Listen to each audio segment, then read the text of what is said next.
नमस्कार, मेरा नाम है विकास कुमार और आप देख रहे हैं विके एस्ट्रोलॉजर। आज जिस विषय के बारे में मैं बात करने जा रहा हूँ वो जो ऐसा विषय है, अगर कोई दिक्कत आ जाती है उस भाव पे, तो आपकी जो गृहस्थी है वो अच्छे से नहीं चल पाती है।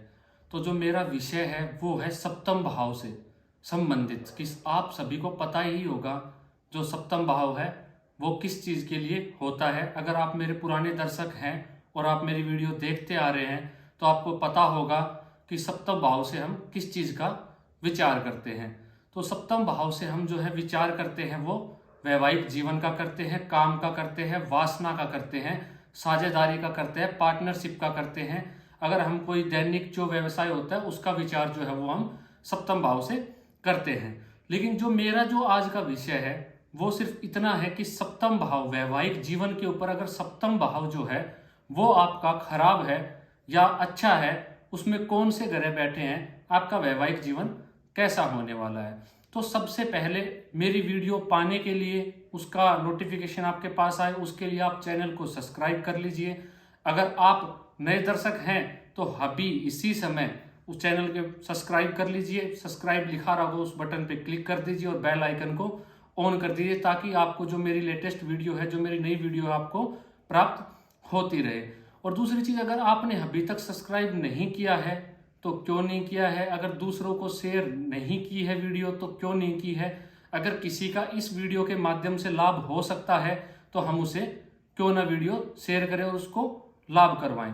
तो सबसे जो मेन बात है वो, आइए अपने विषय पे चलते हैं। जो सबसे मेन बात है वो ये है कि जो सप्तम भाव है कुंडली का, वो जो होता है, अगर उसमें कोई ग्रह बैठ जाए तो वो कैसा फल देने वाला है। जहां मैंने अपनी जिंदगी में जो देखा है, जो मैंने अपना खुद का अध्ययन किया है, उसमें मैंने पाया है कि सप्तम भाव के अंदर कोई भी ग्रह आ जाए, वैसे तो सप्तम भाव अपना कौन सा केंद्र का भाव होता है। केंद्र के भाव कौन से होते हैं? पहला, चौथा, सातवां और 10वां जो भाव होता है कुंडली का, वो केंद्र का भाव माना गया है। लेकिन जो सप्तम भाव है वो मारक भाव भी बोला गया है। अगर आपकी कुंडली के अंदर सप्तम भाव के अंदर कोई भी ग्रह आ जाए, मैंने देखा है कोई सूर्य से लेके राहु केतु पर्यंत कोई भी ग्रह आ जाए तो वो अच्छा फल नहीं देता है।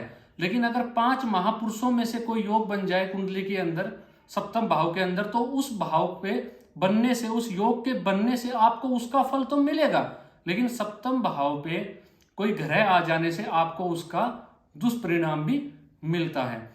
जिस भी जातक जातिका की कुंडली के अंदर सप्तम भाव पर पाप कर्तृ योग लग जाए। अब पाप कर्तृ योग क्या होता है? अगर 7वां घर के 6ठे घर में और 8वें घर के अंदर, मतलब जो सप्तम भाव है उसके दोनों तरफ कोई पाप ग्रह आके बैठ जाए तो उसको पाप कर्तृ योग करते हैं। ऐसे जातक के पहले तो वैवाहिक जीवन में दिक्कत, विवाह होने में दिक्कत आती है, और उसके बाद वैवाहिक जीवन में दिक्कत आती है, विवाह होने के पश्चात में भी दिक्कत रहती है, चाहे जातक हो या जातिका हो। जिसकी भी कुंडली के अंदर सप्तम भाव के अंदर सूर्य बैठ जाता है उसकी गृहस्थी जीवन भी अच्छी देखी नहीं गई है। लेकिन ऐसा जातक अगर मेहनत करे अपनी जिंदगी के अंदर तो वो अपना जिंदगी में मान सम्मान जरूर हासिल करता है, अपना प्रभुत्व समाज में बना लेता है। क्यों? क्योंकि सप्तम भाव से सूर्य की जो दृष्टि है वो सीधी लगन के ऊपर जाके पड़ेगी। तो जो ऐसा जातक है वो समाज में अपना मान सम्मान हासिल कर लेता है, लेकिन उसको मेहनत करने पे। लेकिन जो हमारा आज का विषय है वो सिर्फ यही है कि जो सप्तम भाव है वो, उसमें कोई ग्रह बैठने से या उसके अंदर कोई पाप कर्तृ योग बन जाने से या उसके ऊपर किसी अशुभ ग्रह की दृष्टि हो जाने से वो कैसा प्रभाव देता है। तो कोई भी ग्रह सप्तम भाव के अंदर मैंने अपनी जिंदगी में पाया है वैवाहिक जीवन के लिए अच्छा नहीं माना गया है। बस वो 5 महापुरुषों में से कोई योग वहां पे ना बनाए।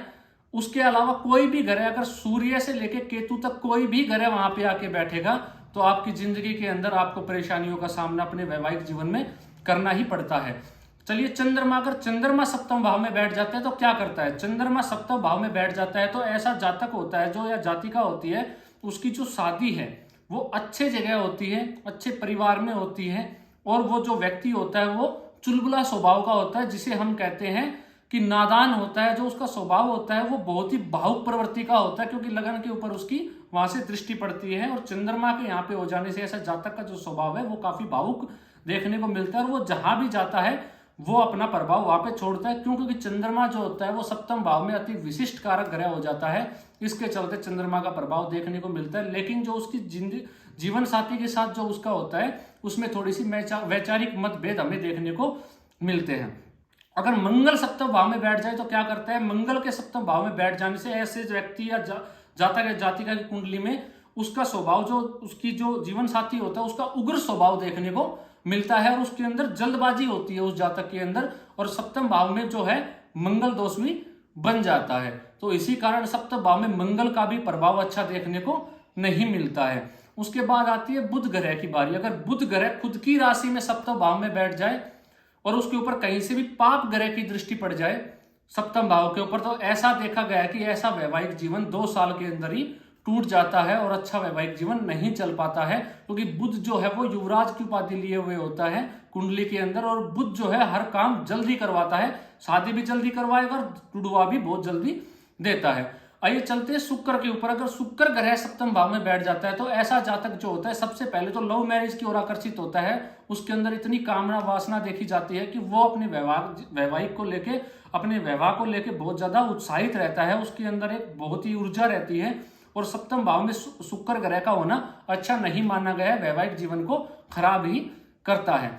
अब जो गुरु ग्रह पे चलते हैं। अगर गुरु ग्रह सप्तम भाव में बैठ जाए तो सबसे पहले तो अगर गुरु ग्रह कारक नहीं है उस जन्म कुंडली के अंदर तो भाव नाश कर देगा। तो ऐसे जातक सबसे ज्यादा तो जातिका की कुंडली को परेशान करता है जो गुरु ग्रह सप्तम भाव में बैठने के कारण, और ऐसी जातिका का विवाह या तो विलंब से होता है या फिर होता ही नहीं है। अगर कारक नहीं है जिस कुंडली के अंदर गुरु और किसी ग्रह के साथ नहीं बैठा और किसी पाप ग्रह की दृष्टि उनके ऊपर पड़ी हुई है तो भाव नाश कुंडली का सप्तम भाव का कर देते हैं गुरु यहाँ पे बैठ के। तो यहाँ पे गुरु ग्रह का भी इतना अच्छा नहीं माना गया है। गुरु ग्रह को भी सप्तम भाव के अंदर गुरु ग्रह को अच्छा नहीं माना गया, अच्छा फल देता हुआ नहीं देखा गया, जैसे मैं आपको बता रहा हूं अगर इस कंडीशन में गुरु बैठेगा तो।